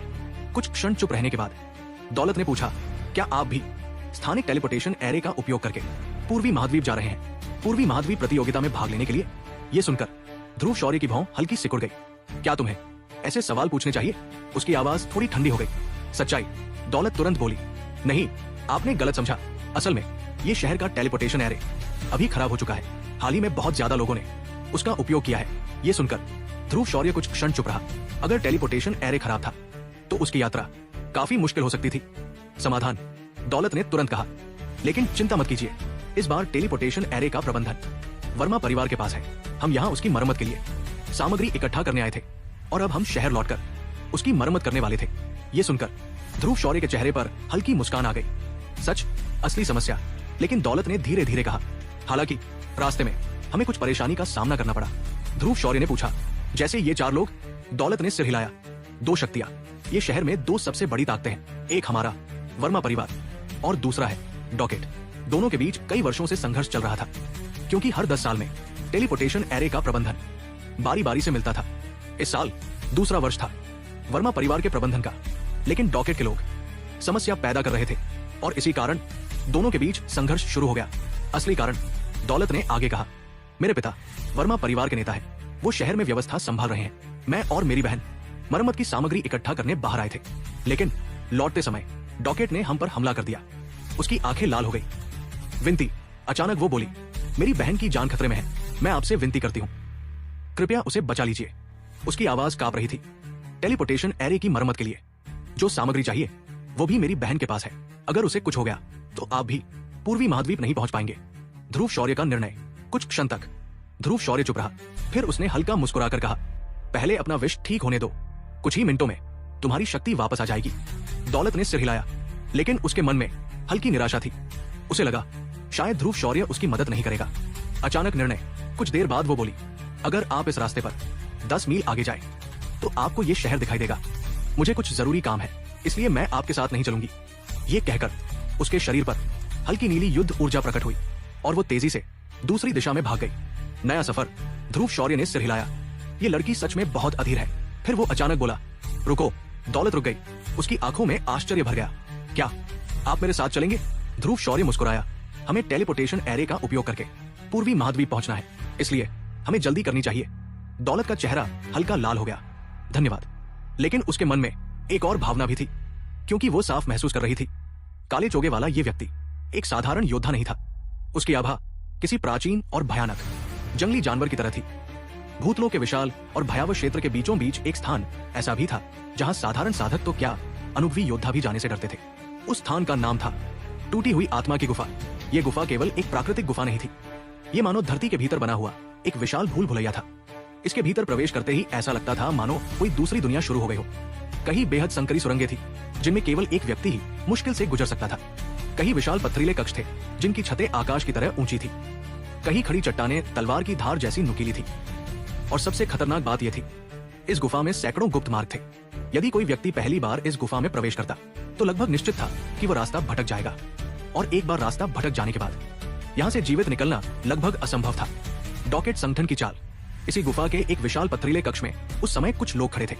उनके वस्त्र एक समान थे, उनकी आंखों में कठोरता और क्रूरता साफ झलक रही थी। ये सभी लोग थे डॉकेट संगठन के सदस्य। उनके सामने खड़ा था एक युवक जिसकी आभा बाकी सभी से अलग थी। उसका शरीर सीधा खड़ा था, उसकी निगाहों में घमंड था और उसके चेहरे पर एक ठंडी निर्दयी मुस्कान थी। वो था राहत अली, डॉकेट संगठन का तीसरा युवा स्वामी। उसकी शक्ति भी साधारण नहीं थी। वो पहुंच चुका था द्वितीय सितारा ईश्वरदेव के अंतिम चरण तक। उसकी उपस्थिति मात्र से ही उसके अधीनस्थ कांप उठते थे। उसके सामने खड़े नीले वस्त्रधारी लोगों में से एक ने झुककर कहा, तीसरे युवा स्वामी, उस लड़की दौलत के बारे में। रोशन उसे पकड़ने के लिए अपने आदमियों के साथ गया है। मुझे विश्वास है कि कोई समस्या नहीं होगी। दो शक्तियों की पुरानी दुश्मनी। असल में ये शहर कभी पूरी तरह डॉकेट संगठन के नियंत्रण में था। वो उनका मुख्य क्षेत्र था, लेकिन कई वर्ष पहले अचानक एक नई शक्ति उभरी, वर्मा परिवार। वर्मा परिवार ने आश्चर्यजनक गति से अपनी शक्ति बढ़ाई। कुछ ही वर्षों में उन्होंने व्यापार, संसाधन और योद्धाओं के सहारे अपनी ताकत इतनी बढ़ा ली कि वे डॉकेट संगठन के बराबर खड़े हो गए। अंत स्थिति ये हो गई कि पूरे ये शहर की उपजाऊ भूमि दो हिस्सों में बंट गई, आधा डॉकेट के पास और आधा वर्मा परिवार के पास। दोनों शक्तियां लगभग बराबर थी, इसलिए डॉकेट संगठन खुलकर युद्ध करने की हिम्मत नहीं कर पा रहा था। उन्हें हमेशा गुप्त योजनाओं का सहारा लेना पड़ता था।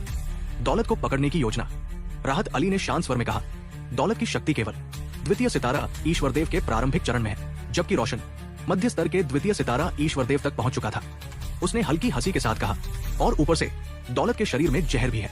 ऐसी स्थिति में उसे पकड़ना कठिन नहीं होना चाहिए। उसकी आवाज में पूरा विश्वास था। नई खबर। उसी समय गुफा के बाहर से कुछ और लोग तेजी से अंदर आए। वे हाफ रहे थे। उनमें से एक बोला, तीसरे युवा स्वामी, हमने पूरी टूटी हुई आत्मा की गुफा छान मारी, लेकिन हमें शकील नहीं मिली। ये सुनकर राहत अली की आंखें सिकुड़ गई।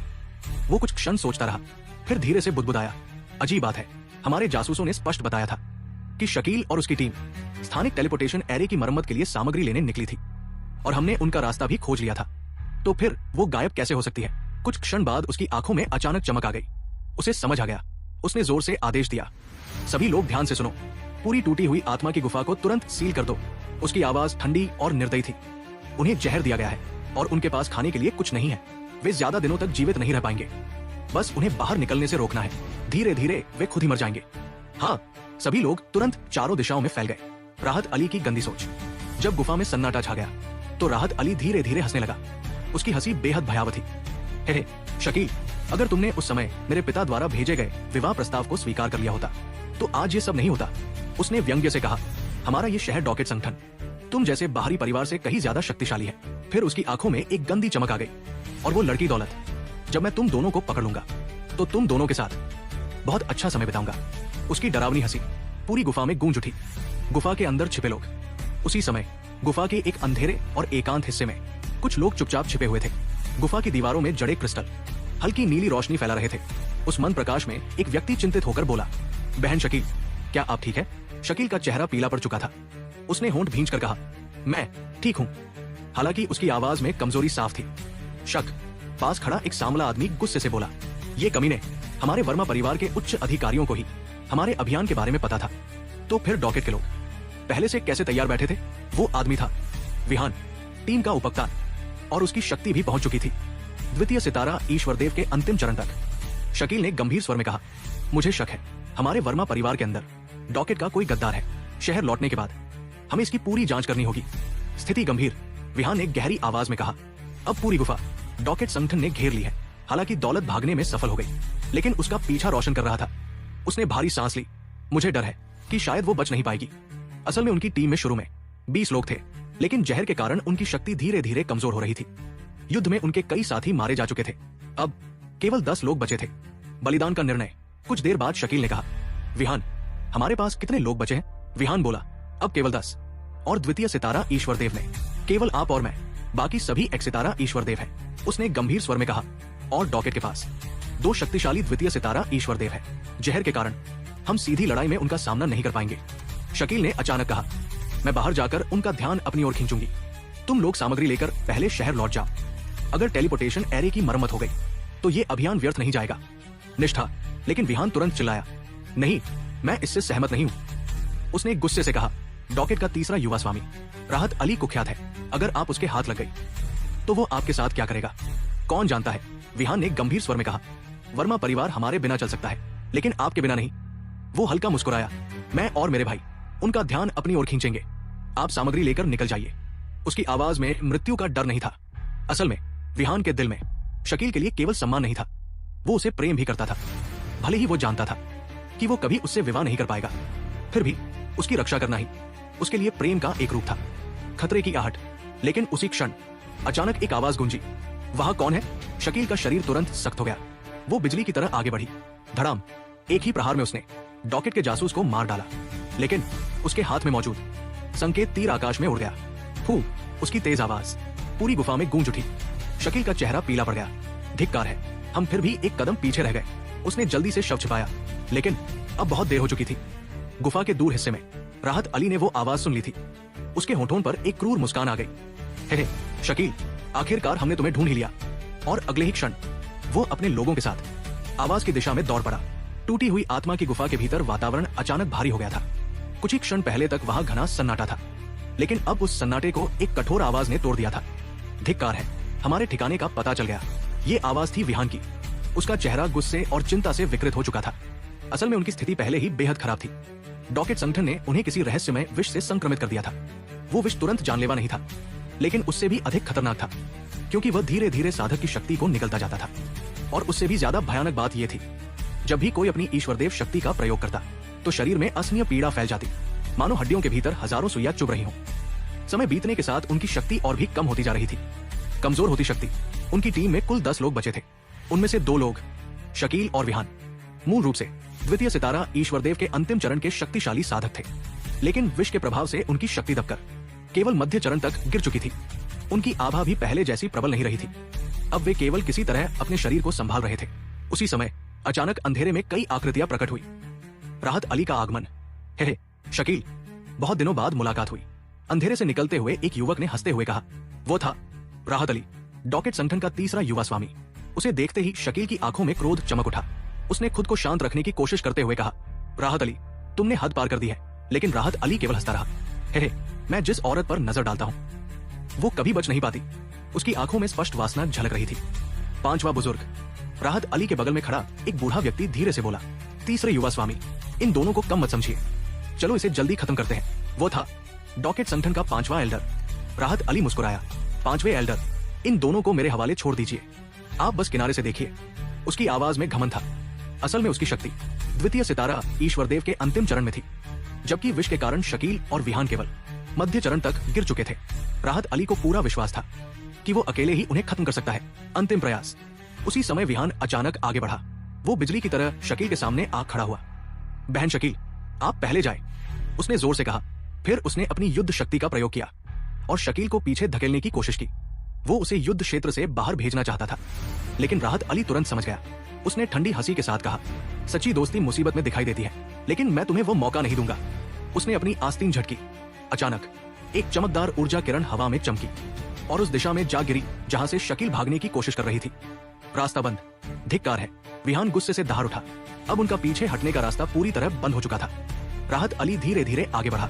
उसने शकील की ओर देखते हुए कहा, शकील, अगर तुम वो सामग्री मुझे दे दो तो मैं तुम्हें तुरंत मौत दे दूंगा। उसकी आवाज में क्रूरता थी। लेकिन शकील अचानक हंस पड़ी। तुम सपना देख रहे हो, अंधकार का हमला। यह सुनकर राहत अली का चेहरा गुस्से से लाल हो गया। तुम मौत को दावत दे रही हो। अगले ही पल उसका शरीर प्रकाश की एक काली रेखा बन गया और वो अंधेरे में गायब हो गया। विहान चौंक गया। राहत अली कहा गया, लेकिन शकील की आंखें अंधेरे को ध्यान से देख रही थी। वो बोली, मुझे उम्मीद नहीं थी कि तुम डार्क तत्व के साधक हो। अंधेरे में राहत अली की आवाज गूंजी, अंधकार के आलिंगन का आनंद लो। उसकी आवाज चारों दिशाओं से आती हुई प्रतीत हो रही थी। घातक प्रहार। अचानक हवा में तेज झोंके की आवाज गूंजी। Black nether palm. धड़ाम। एक भयानक ऊर्जा प्रहार सीधे शकील के शरीर से टकराया। विष के कारण कमजोर हो चुकी शकील उस हमले को पूरी तरह रोक नहीं पाई। उसके मुंह से खून की धार निकल पड़ी। वो पीछे गिर पड़ी। अंतिम लड़ाई। बहन शकील। ये दृश्य देखकर विहान और बाकी लोग चीख उठे। उनकी आंखें खून से लाल हो चुकी थी। वे अब मरने मारने के लिए तैयार थे। राहत अली हंसा, बस इतना ही, मर जाओ। अंधकारमय पुजारी। अचानक राहत अली गरजा, अंधकारमय पुजारी, मिंगजे। अगले ही क्षण पूरी गुफा में एक अजीब शक्ति फैल गई। धरती कांपने लगी। डॉकेट के दलदल जैसी काली ऊर्जा जमीन से उठने लगी। विहान और बाकी लोग चिल्ला उठे, ये क्या हो रहा है? ऐसा लग रहा है जैसे जमीन हमारी शक्ति को निगल रही है। पांचवें एल्डर ने मुस्कुराते हुए कहा, यह है मिंगजे, तीसरे युवा स्वामी की सबसे खतरनाक चाल, मौत का दलदल। राहत अली पागलों की तरह हंसने लगा। जो मेरे पाताल दलदल में फंसेंगे उनकी आत्माएं निगली जाएंगी। हाँ, काली ऊर्जा सबको निगलने लगी। शकील धीरे धीरे दलदल में धंसने लगी। अचानक आवाज। तभी एक मधुर आवाज गूंजी, राहत अली, रुक जाओ। शकील चौंक गई। दौलत। वो अपनी छोटी बहन की आवाज पहचान चुकी थी। दौलत तुरंत उसकी ओर दौड़ी। बहन। लेकिन राहत अली हंस पड़ा। अच्छा हुआ तुम खुद जाल में आ गई। रहस्यमयी आवाज। तभी पीछे से एक शिकायत भरी आवाज आई, इतनी तेज क्यों दौड़ रही हो? धीरे चलो। सबने मुड़कर देखा। अंधेरे में एक युवक खड़ा था। उसने अपना काला चोगा उतार दिया था। अब उसका चेहरा साफ दिखाई दे रहा था। वो था ध्रुव शौर्य, आत्मा का प्रहार। ध्रुव शौर्य ने शांत स्वर में कहा, आकाश की मार्मिक पुकार, ब्रेक। अगले ही पल उसके आध्यात्मिक महल से एक विशाल आत्मिक शक्ति निकल पड़ी। वो बिजली की तरह अंधेरे में छिपे राहत अली पर टूट पड़ी। पूरा अंधकार प्रकाश से भर गया। परिणाम, पफ। राहत अली के मुंह से खून निकल पड़ा। उसका दलदल तुरंत गायब हो गया। वो भय से कांप उठा। ये कैसे संभव है? ये तो दिव्य आत्मा है। सब स्तब्ध।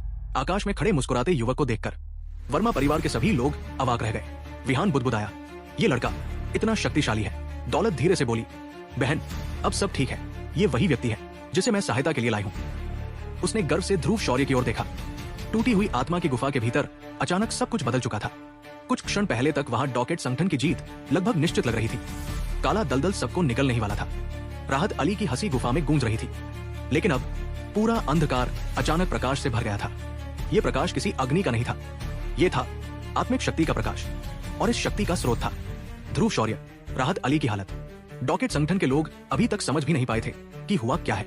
जब उन्होंने होश संभाला तो उन्होंने देखा कि उनका तीसरा युवा स्वामी राहत अली जमीन पर पड़ा करा रहा था। उसका चेहरा पीला पड़ चुका था। उसकी आंखों में भय साफ झलक रहा था। पांचवें बुजुर्ग तुरंत उसकी ओर दौड़े। तीसरे युवा स्वामी, क्या आप ठीक है? लेकिन राहत अली दर्द से कराहते हुए चिल्लाया, पांचवें एल्डर, इसे मार डालो। उसकी आंखों में पागलपन भर गया था, क्योंकि ध्रुव शौर्य के आत्मिक आक्रमण ने उसकी आत्मा की नींव को गंभीर रूप से चोट पहुंचाई थी। अगर उसे भविष्य में कोई दुर्लभ खजाना या अवसर नहीं मिला तो उसकी शक्ति शायद यही रुक जाती। ये विचार ही उसे पागल कर रहा था। ध्रुव शौर्य का आकलन। उधर ध्रुव शौर्य शांत खड़ा था। उसने हल्का सिर हिलाया। लगता है आत्मा के हमले से मध्य स्तर के द्वितीय सितारा ईश्वरदेव को मारना संभव है, लेकिन अंतिम चरण के विशेषज्ञ को खत्म करना अभी भी मुश्किल है। उसकी आवाज शांत थी। फिर वो धीरे धीरे शकील और बाकी लोगों की ओर चल पड़ा। उसके शरीर से हल्की लाल ज्वालाएं निकल रही थी। उन ज्वालाओं की रोशनी में उसका चेहरा और भी खतरनाक लग रहा था। विषनाशक। उसी समय दौलत ने अपनी स्टोरेज रिंग से कई गोलियां निकाली। उसने उन्हें विहान को देते हुए कहा, ये विषनाशक गोलियां हैं, सबको बांध दीजिए। विहान ने तुरंत उन्हें ले लिया। ठीक है, कुछ ही क्षणों में सभी ने वो गोली खा ली। शकील ने महसूस किया कि उसके शरीर में मौजूद विष धीरे धीरे कमजोर हो रहा था, लेकिन उसने तुरंत ध्रुव शौर्य की ओर देखते हुए कहा, सावधान रहिए, वो व्यक्ति डॉकेट संगठन का 5वां एल्डर है, उसकी शक्ति राहत अली से भी अधिक है। दौलत ने धीरे से कहा, बहन, यही वही व्यक्ति है जिसने रोशन को एक ही वार में मार दिया था। शकील ने गहरी सांस ली। अब वो समझ गई थी कि उनके सामने खड़ा ये युवक साधारण व्यक्ति नहीं था। 5वें बुजुर्ग का क्रोध। उधर 5वें एल्डर ने राहत अली को थोड़ा उपचार दिया, फिर वो धीरे धीरे खड़ा हुआ। उसकी आंखों में आग जल रही थी। उसने ध्रुव शौर्य को घूरते हुए कहा, छोटे कमीने, तूने शुरुआत से ही इतना निर्दयी हमला किया। किसी की आत्मा पर हमला करना, उसकी नींव को नष्ट करना, अब तू अपनी जान देकर इसकी कीमत चुकाएगा। उसकी आवाज गुफा में गूंज उठी। अगले ही क्षण उसकी युद्ध ऊर्जा हिंसक रूप से उफरने लगी। अग्नि तत्व। ध्रुव शौर्य हल्का मुस्कुराया। अग्नि गुण। उसे ये थोड़ा मजेदार लगा। असल में 5वें एल्डर की शक्ति भी द्वितीय सितारा ईश्वरदेव के अंतिम चरण में थी, और वो पूर्ण द्वितीय सितारा ईश्वरदेव बनने से बस एक कदम दूर था। साधारण परिस्थितियों में ऐसा व्यक्ति ध्रुव शौर्य के लिए खतरनाक हो सकता था, लेकिन अगर उसका तत्व अग्नि है तो खतरा काफी कम हो जाता है, क्योंकि ध्रुव शौर्य ने अपने शरीर में असंख्य विचित्र ज्वालाएं और पवित्र ज्वालाएं समाहित कर रखी थी। उसका शरीर अब अग्नि के प्रति अत्यधिक प्रतिरोधी हो चुका था। साधारण ज्वाला उसे नुकसान नहीं पहुंचा सकती थी। युद्ध की शुरुआत। मरने के लिए तैयार हो जा। 5वें एल्डर ने अचानक हमला किया। उसके हाथ में अग्नि ऊर्जा जमा होने लगी। कुछ ही क्षणों में एक चमकदार अग्नि भाला उसकी मुट्ठी में बन गया। वो बिजली की गति से आगे बढ़ा। धड़ाम। भाले का वार सीधे ध्रुव शौर्य के सीने की ओर गया, लेकिन उसी क्षण ध्रुव शौर्य ने दहाड़ लगाई। विचित्र ज्वाला शाश्वत शासक। अचानक उसके हाथ में विशाल अग्नि शासक प्रकट हो गया। भयंकर युद्ध।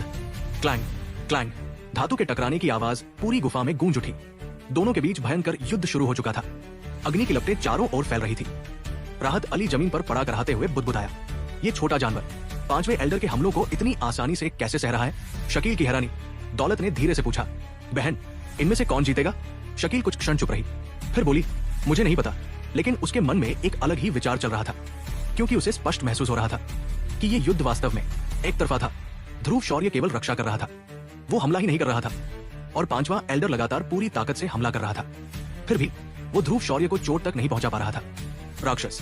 लगभग 10 मिनट तक युद्ध चलता रहा। फिर अचानक ध्रुव शौर्य मुस्कुराया, बूढ़े, इतनी देर से लड़ रहे हो, मजा आ रहा है? 5वां एल्डर गुस्से से चिल्लाया, तू राक्षस है, क्योंकि उसके शक्तिशाली हमले ध्रुव शौर्य की त्वचा तक को नुकसान नहीं पहुंचा पा रहे थे। उसे समझ नहीं आ रहा था कि ये युवक आखिर बना किस चीज का है। उसे ये नहीं पता था कि ध्रुव शौर्य ने अपने जीवन में असंख्य ज्वालाओं को निगला था। उन ज्वालाओं के भयंकर कष्ट ने उसके शरीर को अग्नि के प्रति लगभग अजेय बना दिया था। अंतिम प्रहार। अचानक ध्रुव शौर्य की आंखों में चमक आई। चलो इसे एक ही वार में खत्म करते हैं। उसने अपने भीतर की शक्ति को एकत्र किया।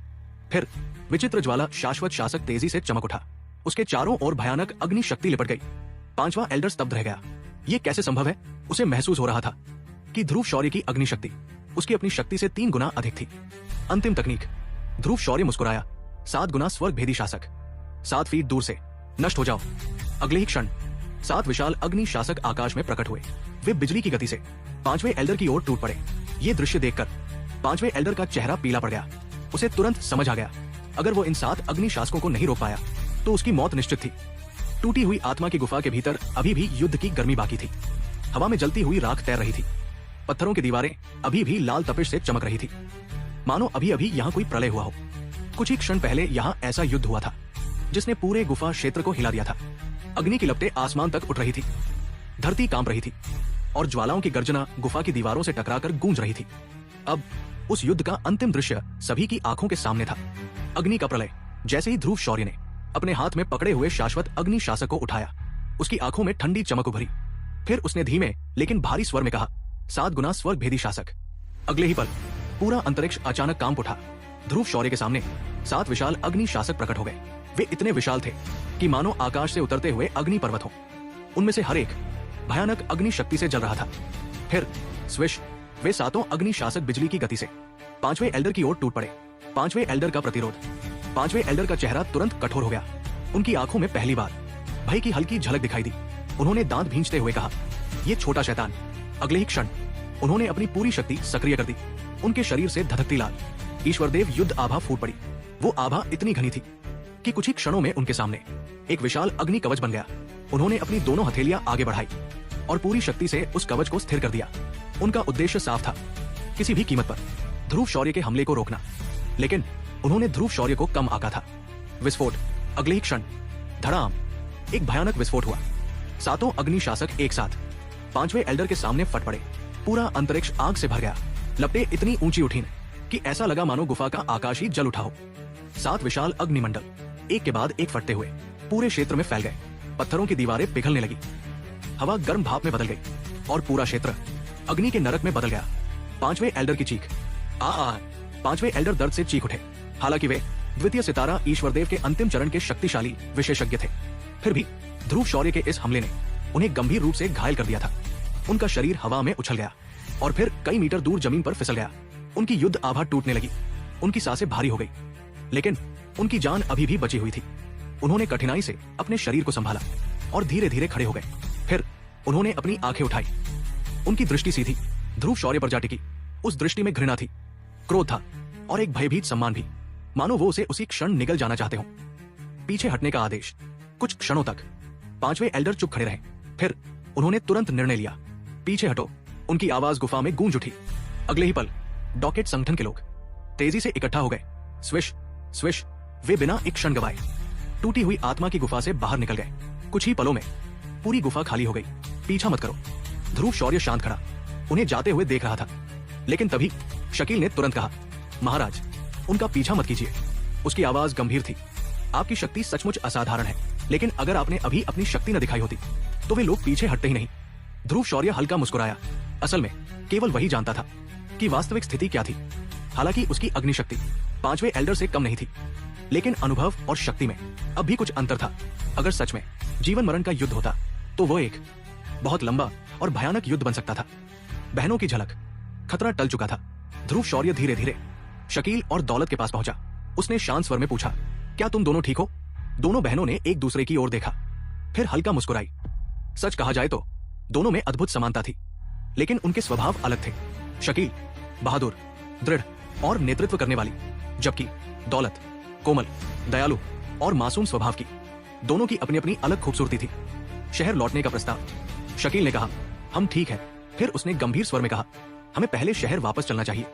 हमारे पास एक बहुत महत्वपूर्ण कार्य है। दौलत तुरंत बोली, बहन, ये भी पूर्वी महाद्वीप प्रतियोगिता में भाग लेने जा रहा है। फिर उसने ध्रुव शौर्य की ओर देखते हुए कहा, स्थानिक टेलीपोर्टेशन सरणी क्षतिग्रस्त हो गई है, लेकिन हमारे पास उसे ठीक करने की सामग्री है। शकील ने धीरे से कहा, अगर आपको आपत्ति न हो तो आप हमारे साथ ये शहर चल सकते हैं।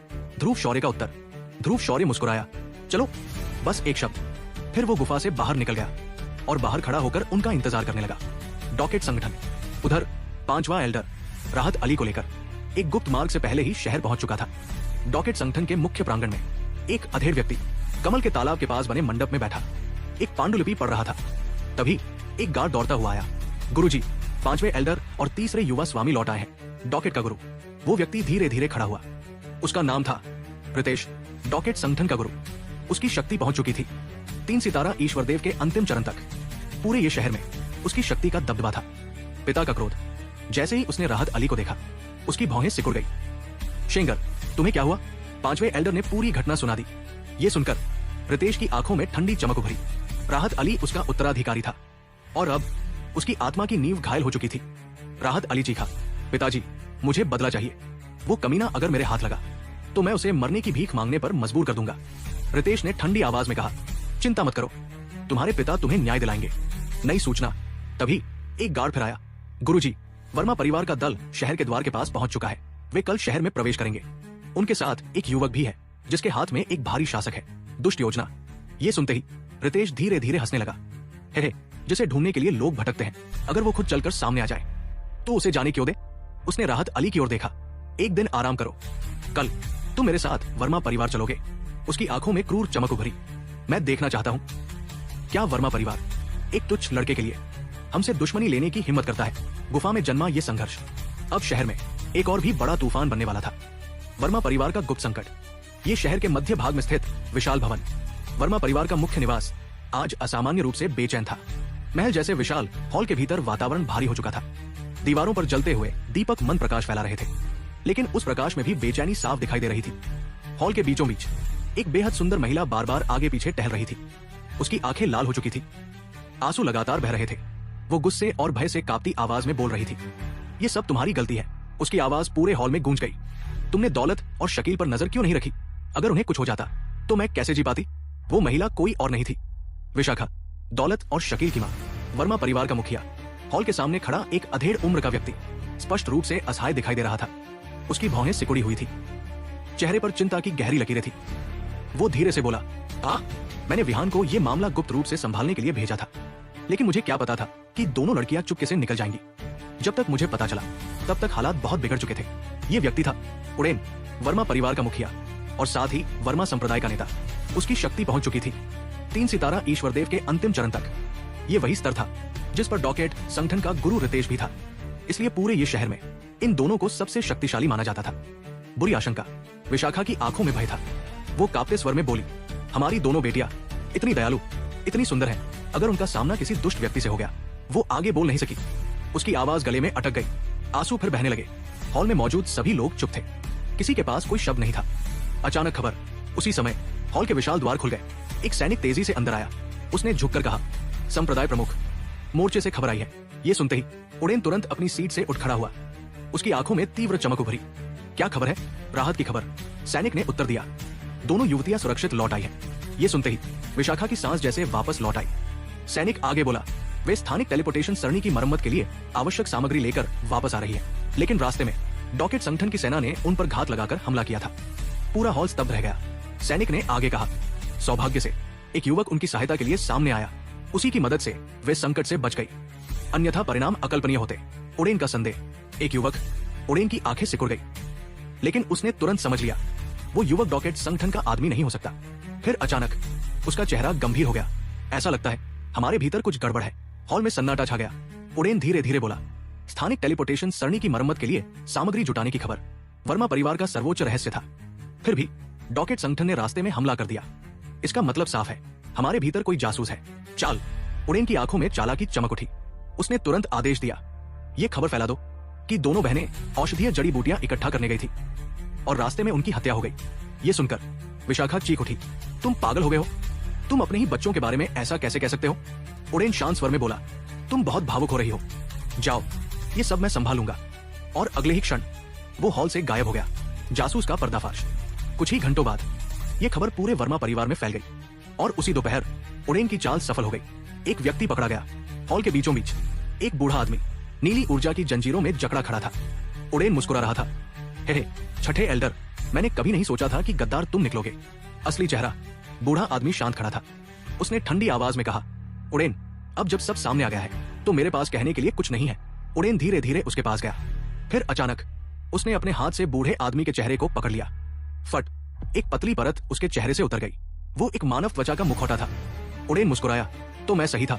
डॉकेट संगठन का तीसरा एल्डर नील। असल में वो वर्मा परिवार का छठा एल्डर नहीं था, बल्कि डॉकेट संगठन का तीसरा एल्डर था। एक शक्तिशाली विशेषज्ञ जिसकी शक्ति पहुंच चुकी थी 3 सितारा ईश्वरदेव तक। जासूस की धमकी। नील क्रोध से दहाड़ उठा, उड़ेन, तुम्हारी मौत भयानक होगी। उड़ेन ने ठंडी आवाज में कहा, इसे ले जाओ, कड़ी निगरानी में रखो। अगर ये भागने की कोशिश करे तो इसे तुरंत मार देना। एक दिन बाद, अगले दिन, ध्रुव शौर्य, शकील, दौलत और बाकी लोग धीरे धीरे ये शहर पहुंच गए। शहर का विशाल द्वार सामने दिखाई दे रहा था। दौलत ने राहत की सांस ली। आखिरकार हम वापस आ गए। अगर हमें कुछ हो जाता तो पिताजी बहुत गुस्सा होते। शकील मुस्कुराई, तुम हमेशा शरारत करती रहती हो। शहर में प्रवेश, ध्यान आकर्षित करने से बचने के लिए वे लोग अलग अलग समूह में शहर में दाखिल हुए। ध्रुव शौर्य, शकील और दौलत एक साथ चल रहे थे। हालांकि दोनों बहनें बेहद सुंदर थी, लेकिन किसी ने उन्हें पहचाना नहीं, क्योंकि वे शायद ही कभी घर से बाहर निकलती थी। वर्मा परिवार का महल। कुछ देर बाद वे वर्मा परिवार के विशाल महल के सामने पहुंच गए। दौलत उत्साह से बोली, ध्रुव शौर्य, हम पहुंच गए। शकील मुस्कुराई, कृपया अंदर आइए। पिता का क्रोध। जैसे ही वे अंदर जाने वाले थे, अचानक महल के भीतर से एक भयानक आवाज गूंजी, तुम दोनों को वापस आने की याद भी है? उसी क्षण एक भयंकर शक्ति दबाव बाहर फैल गया। ध्रुव शौर्य का चेहरा तुरंत गंभीर हो गया। ये शक्ति विहान से भी अधिक है। उसने अपने भीतर की ऊर्जा सक्रिय की और उस दबाव का सामना करने लगा। पिता का परीक्षण। महल के भीतर उड़ेन सिंहासन पर बैठा था। उसकी आंखों में आश्चर्य की चमक उभरी। वो धीरे से बोला, ये भारी शासक लिए लड़का मेरे शक्ति दबाव को झेल गया। फिर उसके होठों पर हल्की मुस्कान उभरी। दिलचस्प, बहुत दिलचस्प। ज्वाला सम्राट की कथा, क्या उसे सौंप दिया जाए? वर्मा परिवार के विशाल महल के भीतर का वातावरण अचानक भारी हो गया था। अभी कुछ ही क्षण पहले दौलत और शकील लंबी यात्रा के बाद लौटकर हॉल में दाखिल हुई थी।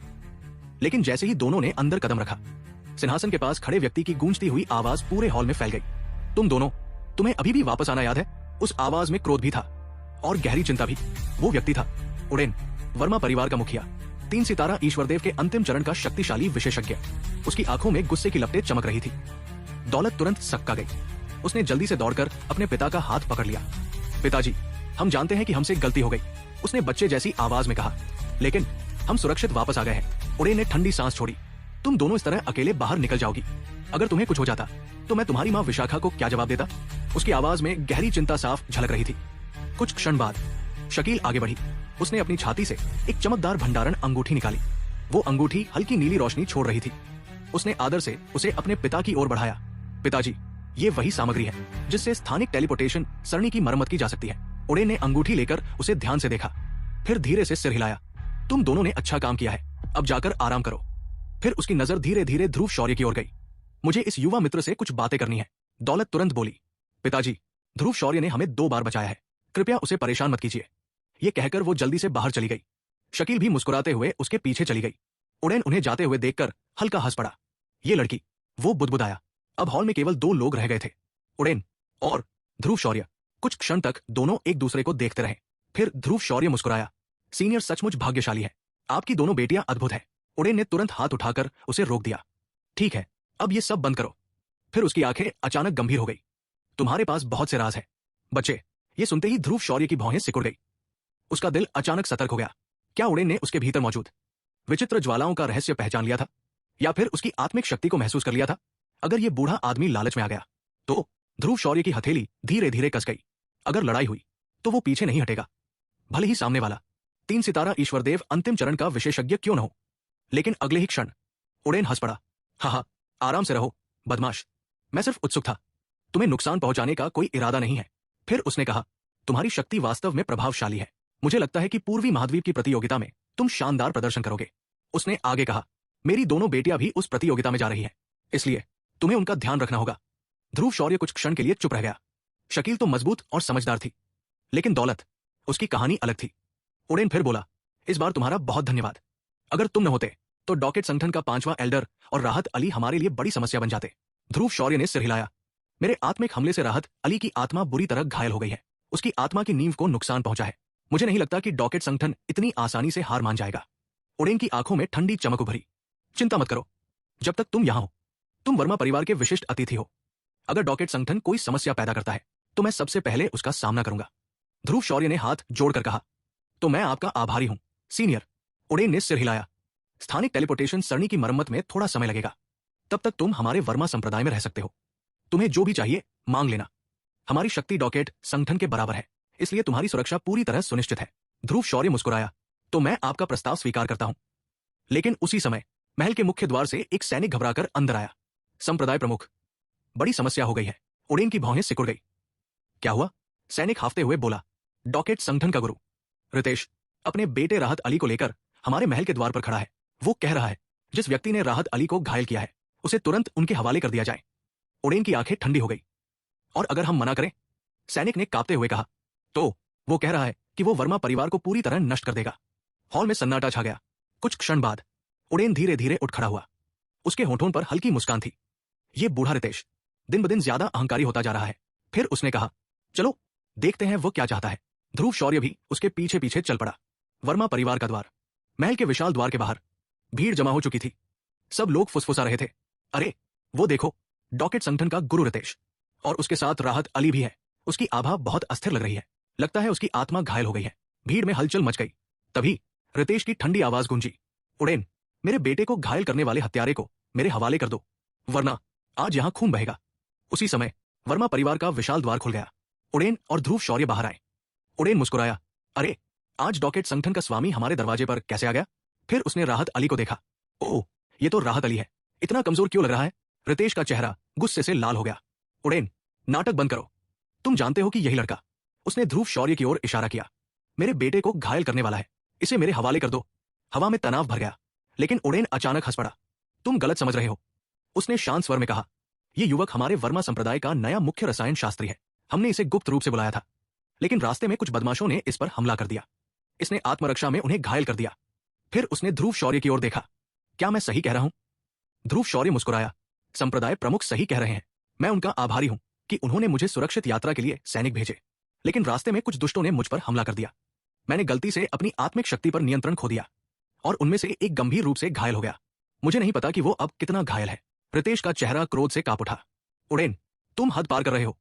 लेकिन ध्रुव शौर्य अचानक मुस्कुराया। अजीब संयोग है, जिस व्यक्ति ने मुझ पर हमला किया था वो बिल्कुल इस युवा स्वामी जैसा दिखता है। राहत अली गुस्से से कांप उठा। पिताजी, मैं इसे मार डालूंगा। लेकिन रितेश ने हाथ उठा दिया। कुछ क्षण तक उसने उड़ेन को घूरा, फिर ठंडी आवाज में बोला, आज के लिए बस इतना ही। लेकिन यह खत्म नहीं हुआ है, चलो। और वह अपने लोगों के साथ वहां से चला गया। भीड़ धीरे धीरे छंट गई। ध्रुव शौर्य हल्का मुस्कुराया। लगता है उड़ेन भी काफी चालाक लोमड़ी है, लेकिन मुझे उसका स्वभाव पसंद आया। डॉकेट संगठन के लोग धीरे धीरे वर्मा परिवार के निवास से दूर जा रहे थे। संध्या का समय था।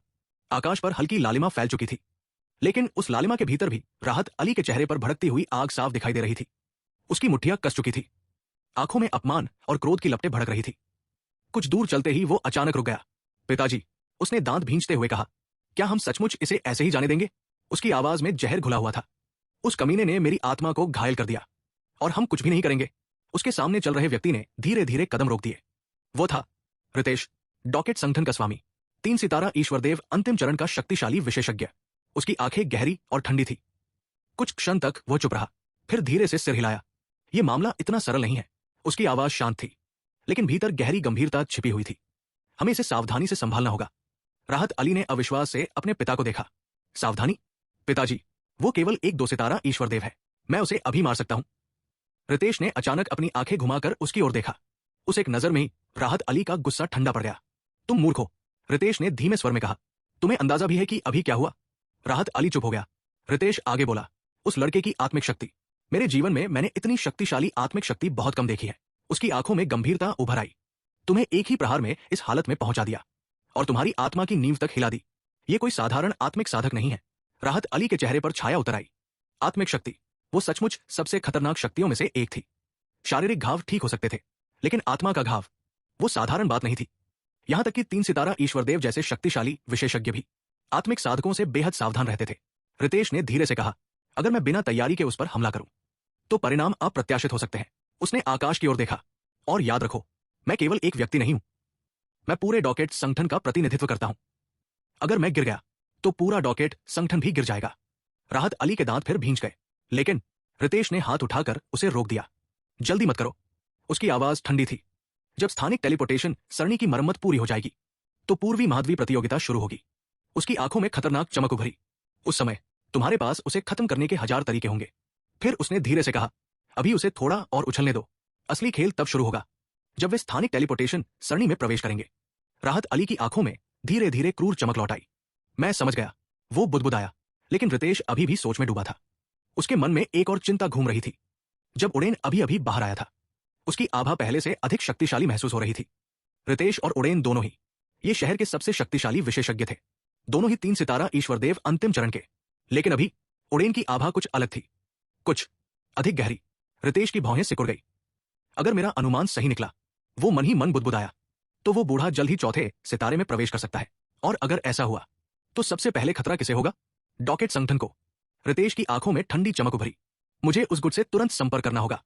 वो धीरे से बोला, समय शायद कम बचा है। इतना कहकर वो अपने निवास की ओर लौट गया। उसी समय वर्मा परिवार के महल के भीतर ध्रुव शौर्य और उड़ेन धीरे धीरे हॉल की ओर लौट रहे थे।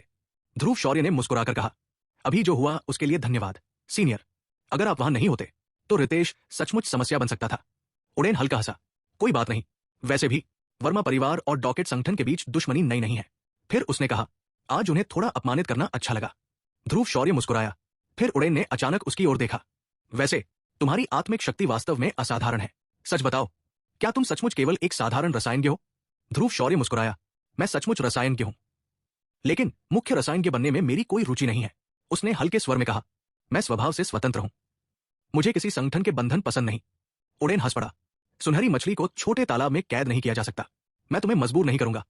फिर वो थोड़ा गंभीर हुआ, लेकिन मैंने तुमसे आत्मिक शक्ति के बारे में इसलिए पूछा था क्योंकि हमें उसकी जरूरत है। ध्रुव शौर्य ने भौहें उठाई। किस लिए? उड़ेन ने धीरे धीरे कहा, स्थानिक टेलीपोर्टेशन सरणी की मरम्मत के लिए। ध्रुव शौर्य रुक गया। आत्मिक शक्ति? उड़ेन ने सिर हिलाया। यह टेलीपोर्टेशन सरणी बहुत शक्तिशाली है। इसे एक 5 सितारा ईश्वरदेव विशेषज्ञ ने बनाया था। यह सुनते ही ध्रुव शौर्य चौंक गया। 5 सितारा ईश्वरदेव, ऐसे विशेषज्ञ किसी भी बड़े संगठन में बेहद दुर्लभ होते थे। उड़ेन आगे बोला, सरणी के भीतर अत्यंत खतरनाक स्थानिक शक्ति भरी हुई है। हमने मरम्मत के लिए सारी सामग्री जुटा ली है, लेकिन एक चीज की कमी है। ध्रुव शौर्य ने पूछा, क्या? उड़ेन मुस्कुराया, एक ऐसा विशेषज्ञ जो आत्मिक शक्ति में निपुण हो। ध्रुव शौर्य तुरंत समझ गया, स्थानिक शक्ति सरणी का सबसे खतरनाक तत्व। अगर वो अस्थिर हो जाए तो टेलीपोर्टेशन करने वाला व्यक्ति किसी अज्ञात स्थान में फेंक दिया जाता है या सीधे मर जाता है। उड़ेन बोला, हमें किसी ऐसे व्यक्ति की जरूरत है जो हमारे साथ संरचना के भीतर जाकर स्थानिक शक्ति के क्षरण का सामना कर सके, ताकि हम मरम्मत पूरी कर सकें। ध्रुव शौर्य ने हल्की सांस ली। ऊपरी तौर पर उसने संदेह जताया, यह तो बहुत खतरनाक काम है। 5 सितारा ईश्वरदेव भी स्थानिक शक्ति से डरते हैं, मैं तो केवल 2 सितारा ईश्वरदेव हूं। लेकिन उसके मन में अलग ही विचार चल रहे थे। अगर वो उस स्थानिक सरणी के भीतर गया तो उसे स्थानिक शक्ति को समझने का अवसर मिलेगा और वो भविष्य में स्वयं स्थानिक संरचनाएं बनाने की दिशा में आगे बढ़ सकता था। उड़ेन ने तुरंत कहा, चिंता मत करो, मैं तुम्हें मुफ्त में काम नहीं करवाऊंगा। तुम्हें जो चाहिए मांग लो। जब तक वह चीज वर्मा परिवार के पास है, मैं तुम्हें दूंगा।